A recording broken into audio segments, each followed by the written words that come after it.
Hey, this is Tyler from Sure to Shame, and I have a special video tonight. This is my top 10 fights for 2016.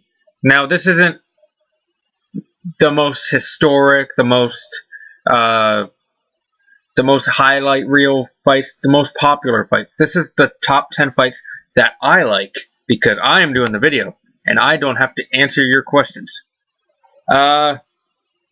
There's really nothing to this. It's just what fights I just preferred. So let's start this off with top 10.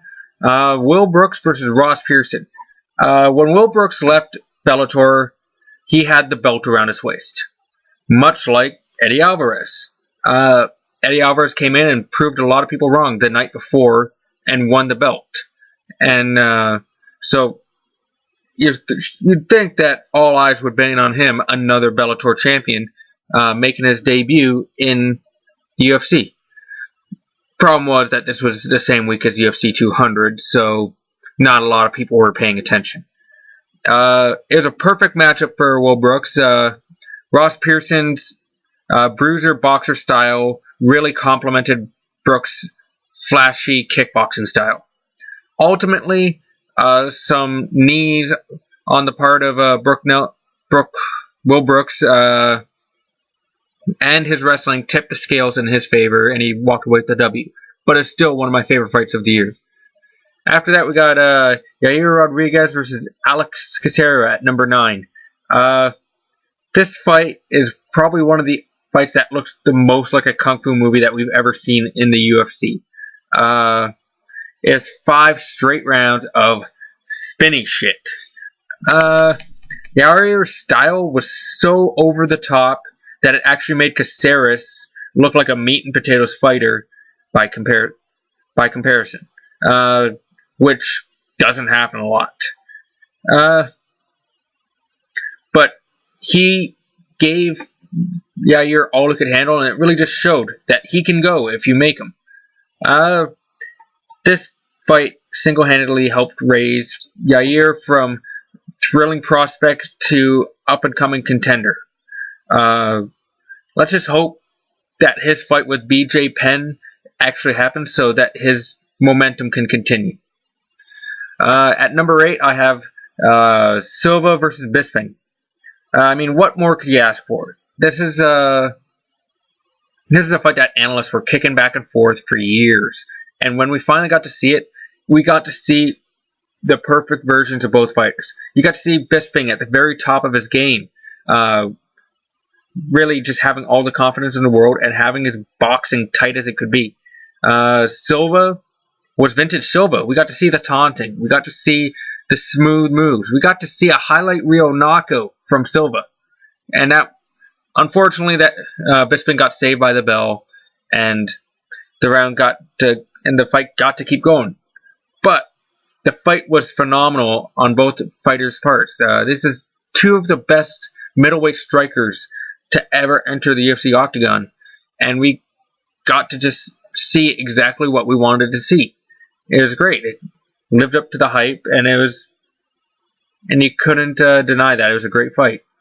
Going on to that, we got number 7, Nate Diaz versus Conor McGregor 2.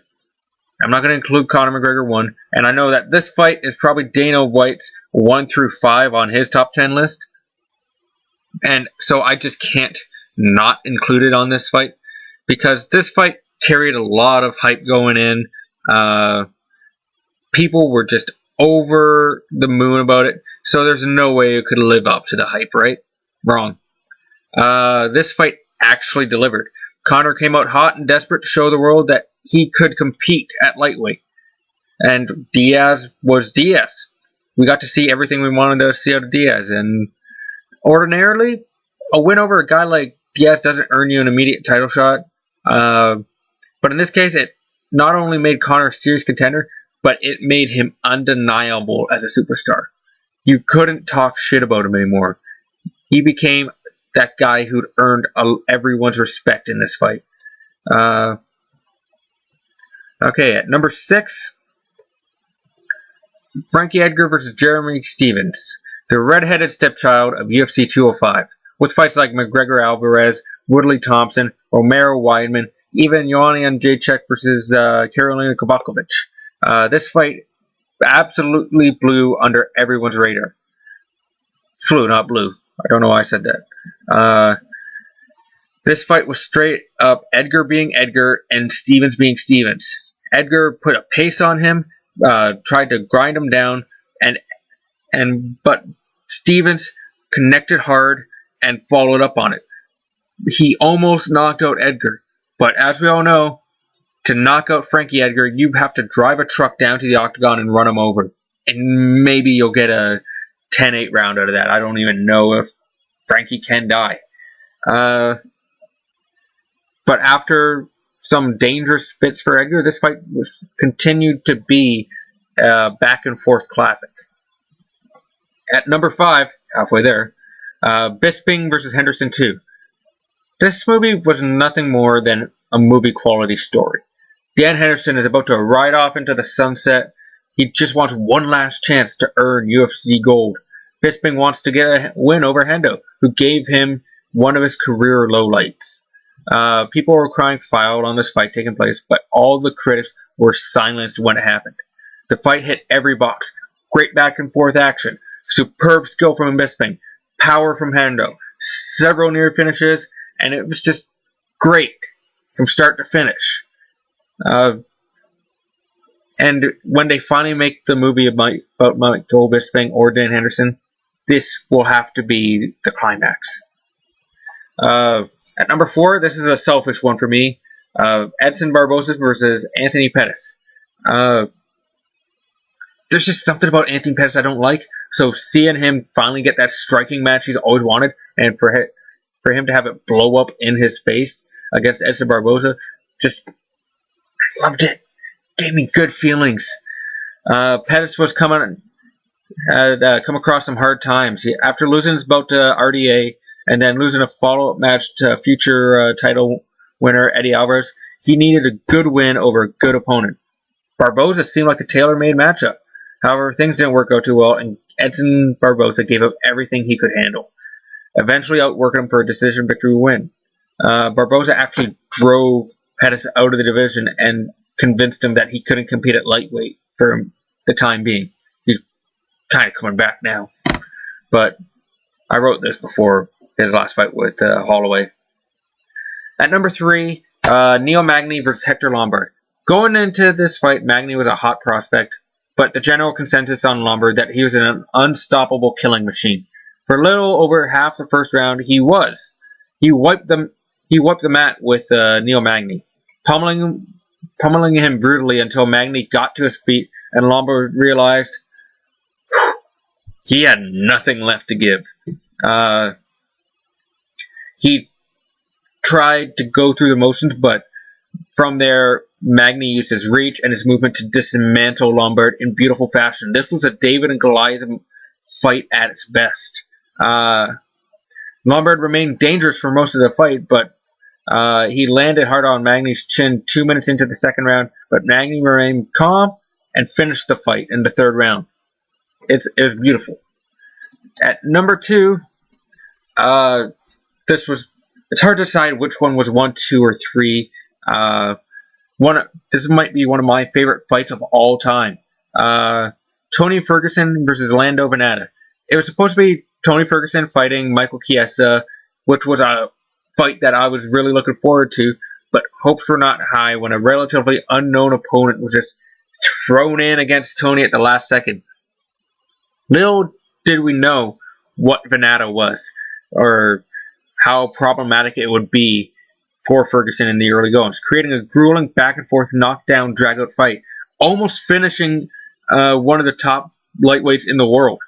Then we got to see Tony and his analytical way solve the problem and overcome Vannata, and showing some true talent, ending up with a submission victory in the second. I didn't write that down. And finally, number 1. To be fair, when I was making this list at the beginning of December, I was struggling to pick a 10th fight. I had a bunch of fights written down here that I didn't really Didn't really want to have it on the list. Josh Barnett versus Arlovsky was a contender on this list, but then this one just fell in my lap. Cub Swanson versus Doo Ho Choi. Choi got worked over with a baseball bat and never gave Swanson an inch. He gave as good as he got, and both fighters' stocks skyrocketed after this one. Swanson was treading water. A lot of people didn't even know if he should even be fighting anymore. A lot of people were calling for him to retire. And Choi was living in obscurity. Nobody knew who he was. But now I could see a lot of people circling their calendars and waiting for these guys to fight again. You just created 2 stars in the featherweight division, and it's hard to make stars. And now these 2 are going to be certified money drawers the next time they come out. Any fights you guys think I missed? Let me know. I'd love to hear you guys' thoughts on it. I know I left out some fights like Stephen Thompson versus Tyron Woodley, Robbie Lawler versus Carlos Condit. Those fights were good. They just didn't do it for me. So let me know if you think that there's something that you go back and watch. Like, you can watch it 5 times and not get sick of it. That's my definition of it, the top 10 list. Give me your top 10 list. I look forward to seeing it.